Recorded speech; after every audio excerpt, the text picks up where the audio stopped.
Hey everyone, welcome to this explainer. I am absolutely pumped you're hanging out with me today because we are about to completely shatter the biggest, most intimidating myth that terrifies new lifters. You know the one. It's that nagging voice in your head telling you that you've got to basically live inside the gym, grinding away every single day just to get jacked. Well, if you've been putting off lifting because you just don't have 2 hours a day to spare, you are going to love what we uncover today. We're looking at a minimalist blueprint that literally proves you can build muscle by doing less. Let's get into it.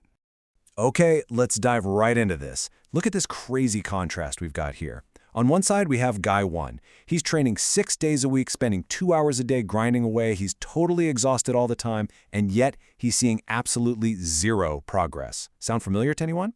Then, on the flip side, we have Guy 2. He trains just 3 days a week for barely 45 minutes a pop, and he's seeing massive aesthetic muscle growth.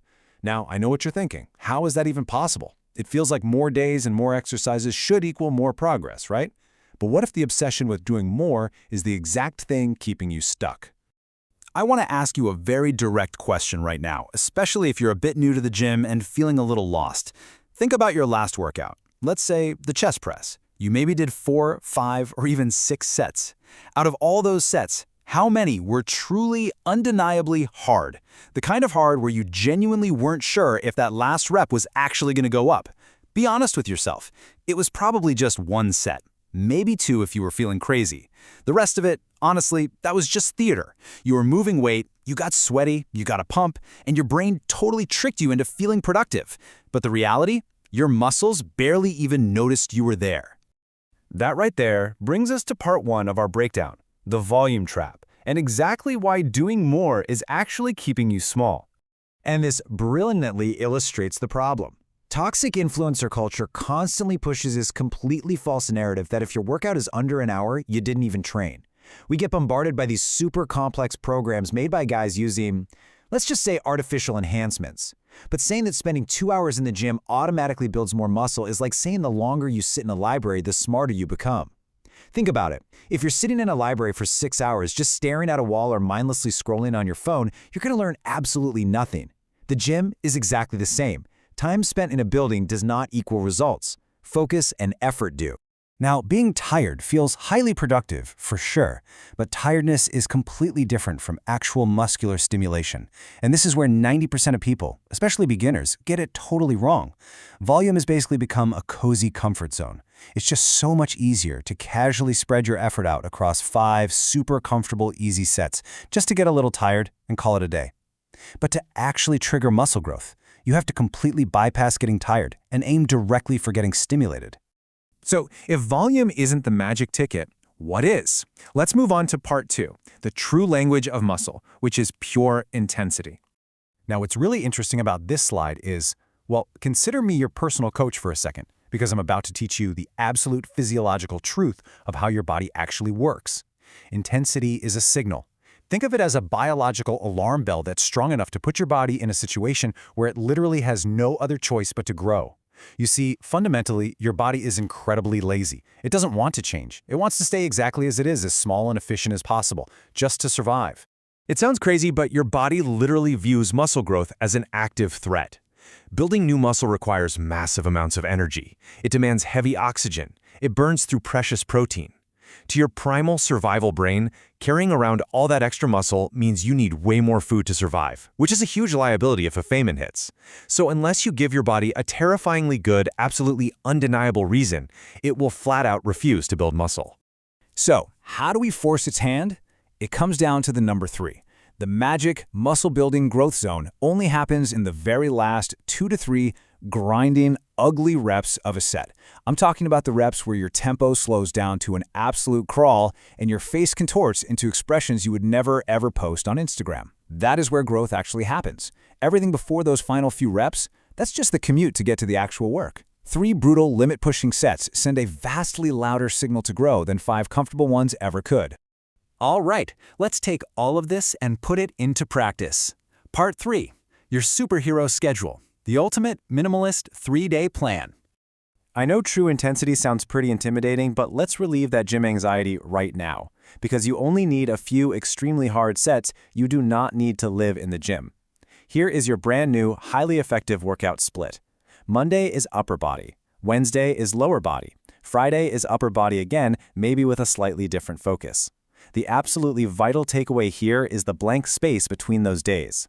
Those rest days are totally mandatory. If you're training with the true intensity we just talked about, your body is going to be screaming for recovery. Spacing your workouts out ensures that every single time you step foot in the gym, you're showing up at your absolute 100% best. And on those 3 days you do actually go to the gym, how long are you staying? 45 minutes. That is the ultimate standard right there. You do not need to spend your entire day hanging around the weight rack. 45 highly focused minutes in and out and you are completely done. You actually get to go back to living your real life. So let's lay out the exact rules of engagement for those 45 minutes. Step 1. Always start with your big compound lifts. We're talking squats, dips, rows, overhead presses, and pull-ups. These moves recruit the most muscle at once. Step 2. Do just one warm-up set to get the movement and form right. Step 3. Attack exactly 3 brutal working sets to failure, or maybe just one single rep shy of failure. Keep your whole workout to about 4 to 5 exercises total. Take 90 seconds to 2 minutes of rest between sets to catch your breath. And absolutely no doom scrolling on your phone. You are there to work. So, the crucial point to make this entire system hum is a little thing called progressive overload. Every single week, your goal is to beat last week's numbers. Now, it doesn't have to be massive leaps. It could literally be exactly 1 more rep, 2 more kilos on the bar, or even just doing the exact same weight at a slower, more controlled tempo. You have to track everything in the Notes app on your phone, because listen closely to this. If your numbers aren't going up, you aren't growing, period. All right, on to our final, and honestly most ignored piece of the puzzle, Part 4, Maximum Recovery and Protein Power. You can go in there and train with all the intensity in the world, but it's completely useless if you don't give your body the fuel and the time it needs to rebuild. Listen to this, and let it really sink in. The gym is just the signal. Recovery is where the adaptation actually happens. When you lift weights, you're actually tearing your muscle fibers down, you're breaking them. It's when you leave the gym, eat, and sleep that your body heals them and builds them back bigger and stronger. If you skipped a recovery phase, you are literally only doing half the job. Let's move to the next step and see how this builds your ultimate adaptation arsenal. First up, you need high protein from simple, real food. Forget the complicated supplements for a second. Basic protein from real food provides the actual, literal building blocks your body desperately needs to repair that tissue.